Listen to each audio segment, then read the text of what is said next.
Hello everyone. So today I'm gonna be showing you basically kind of just explaining all the kits, but I'm not gonna include the ones that are in the battle pass because I rarely see them and I'm not really sure how they work. So let's just get started.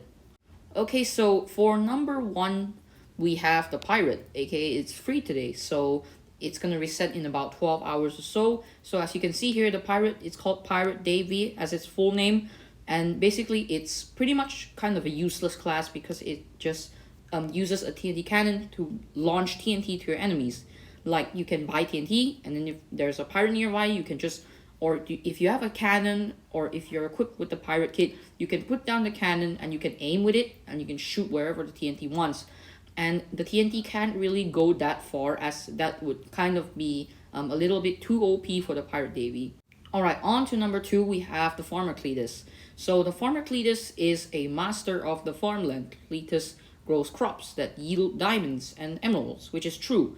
And so let me explain a bit for the Cletus here. So the Cletus comes with two different seeds, aka one is the carrot seed and one is the watermelon seed. So the carrot seed gives out diamonds, while the watermelon seed basically just gives out watermelons. Number three, we have the Barbarian.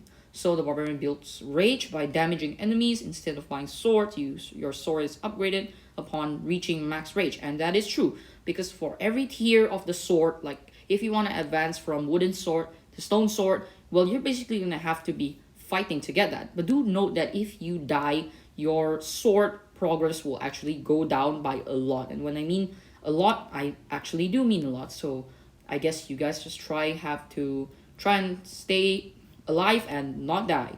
So one thing I forgot to mention about Barbarian is that you can actually use the TNT trick to do this, because the TNT trick actually works much more better and faster. If without armor, of course it's faster, so don't use armor on it. Okay, so up next we have the Vulcan. Now the Vulcan is pretty simple here. It basically comes with a turret, and the turret costs 1 emerald each. So for 1 emerald that you get, you can basically get 1 turret. So if you have 10 emeralds, you can get 10 turrets. And if I'm not mistaken, there is a limit on the turret placement here, which you can only place up to 10, or if I'm wrong, you guys can correct me. So the drone can deal knockback and it can deal damage, but it can be destroyed with a fireball, a TNT cannon, TNT, or if you break it like that. And that's like the only way how to do it. But the one reason why this Vulcan kit is so annoying is that it can actually deal knockback to you, like not just the Vulcan but the turret as well. So like if you see a turret at the enemy base and you're planning to walk over it, I'm sorry mate, it's not gonna be that easy, because that thing can deal absolutely broken knockback to you. On to the next one, we have the Wizard. So the Wizard's pretty common. It basically comes with a magical staff, which you have to buy for 3 emeralds if I'm not wrong, and you're basically just gonna have to gather some emeralds. And what the staff does is that the staff can cast some magical spells, which it can cast a lot of lightning strikes if I'm not wrong, and it can be pretty deadly, as it's like the Infernal Tower or the Infernal Dragon in Clash Royale. And so that's basically how it works. And the lightning strikes are kind of pretty big, so you do want to avoid this Wizard.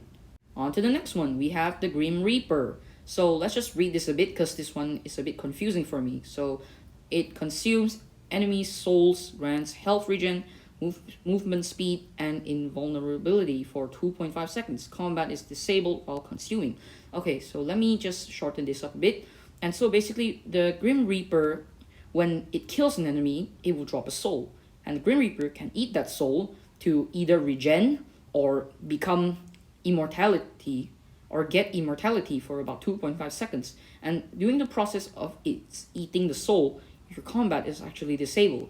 Next up, we have the Lassie. So the Lassie is pretty straightforward. It's just like your modern day cowboy nowadays. It basically comes with a lasso, the thing that the cowboys have, and you can basically whip the enemy with them. And so the Lassie can deal knockback even with the lasso on. You can deal knockback, and you can push the enemies a bit closer to you, but it doesn't really have a long range, so I don't recommend buying this kit. Next up, we have the Elder Tree. So the Elder Tree comes with no armor, meaning that you cannot buy armor whatsoever for this thing, and the only way that you can survive is by collecting tree orbs around you that can increase your size as well as increase your HP. Now, during back in the old times when this thing was first released, I guess the game thought that it was too powerful, and so that they had to nerf it down a bit by decreasing the chances of the three orbs growing around. But there is a way to counter this whatsoever. If you have iron armor and an iron sword, the elder tree shouldn't really be that big of a problem because it only probably has like 200 HP and you can take him out pretty easily. Now do take note that there is one disadvantage about the elder tree, which is that it can get stuck in many positions if your character size is too big. For example, I'll set some examples on some of the maps, and it can increase size and max HP. So yeah. So next up we have the melody. So the melody is also pretty straightforward. It just comes with a guitar which costs around 20 iron, and you can basically just play the guitar to heal enemies beside you. Now do take note that it can only heal one person at a time, and that it cannot heal your enemies but only your teammates. Next up we have the archer. Now the archer is also pretty straightforward. It basically comes with a tactical crossbow, and it gives you 15% extra projectile damage and access to the tactical bow basically. So whenever you equip this kit, your bow damage will deal more damage. But the tactical crossbow does cost 10 emeralds though, so you're gonna have to collect for it. And so next up we have the infernal shielder. Now this has to be one of the most useless class in the game, as it only comes with a shield and it can basically stop knockback, but it cannot stop arrows. So even if you have your shield ready, it cannot defend you from sword or bow attack. So it's only useful when you're crossing the bridge and you're just too scared that the enemy's gonna bow you off, so I don't recommend buying this kit at all. Next up we have the baker. So the baker comes with two special pies, and not pies actually, I mean one apple and one pie. So the pie grants you speed boost for about 45 seconds or so, and it costs 3 emeralds if I'm not wrong. And the health apple basically regens health, but it regens super slow, and it only gives around 30 HP back, or 10, or if I'm wrong you can correct me again. And so the apple probably costs around like 50 iron if I remember. And so that brings us to the last kit of the day, and that is the builder. Now the builder is only good when your bit is when you're more into bed defending, because that's what the builder is meant for. So the builder can fortify blocks. If you don't know what that is, fortify means you can strengthen your bed defense or strengthen any single block in the game. So they can use the builder's hammer, which only costs 20 iron if you equip this kit, and it can be found in the shop. And so one thing you need to know about this is, no, they only can fortify the blocks that you use, not the ones that were loaded from the game. Okay, so that basically wraps up for today's video, and if you like this video, yeah, I guess I'm happy that you enjoyed, and bye.